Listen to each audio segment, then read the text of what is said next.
Has this ever happened to you? Okay, Amy, perfect. Yes. So you're saying you're a 9? So let's make you a 10 today.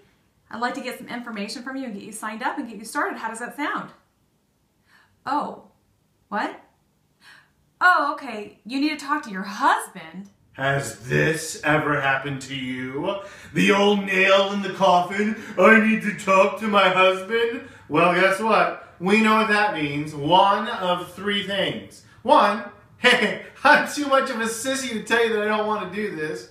2, well, I don't make any decisions in my house. My husband controls everything, so I really need to talk to him. Or 3, no, we do have an open communication and we like to run things past each other before we make decisions. One of those 3. So let's talk about how we deal with it.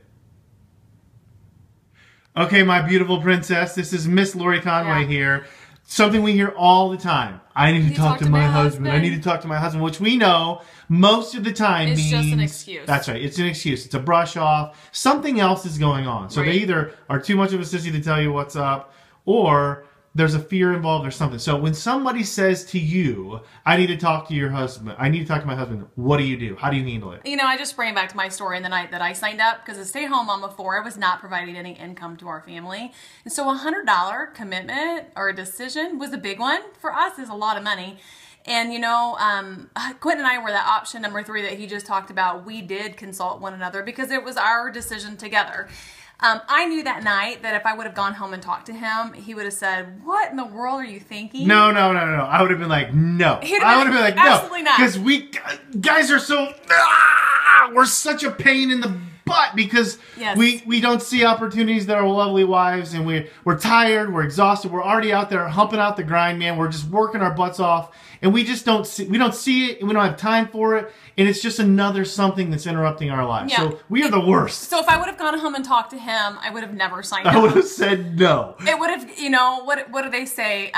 Never been so right. I've never been so happy to be so wrong. So many times. But you know, this is not like a lifetime commitment that we're asking you to make. It's just a $99 decision that I'm going to be able to show you how to make all your money back tonight if you wish. Right. And so it's not anything that I'm asking for a marriage proposal or some sort of huge commitment from you. Right. So I'm just asking you to take the leap of faith, and I can show you exactly how to make that money immediately back. Right. Most of the time, what we try to do is address what's really going on there. So we'll come back to that statement and say specifically, all right, so what's really at stake here? Because most of the time that question means blank. Right. So tell me what your fears are. What do you need to talk to him about? So you ask more questions in that scenario to find out what's really going on, right? And a lot of times I'll say, you know, okay, worst case scenario, if you were to sign up right now, today, what does your worst case scenario look like? Yes. And usually they're like, well, it just might make my husband mad at me, or I fail. What if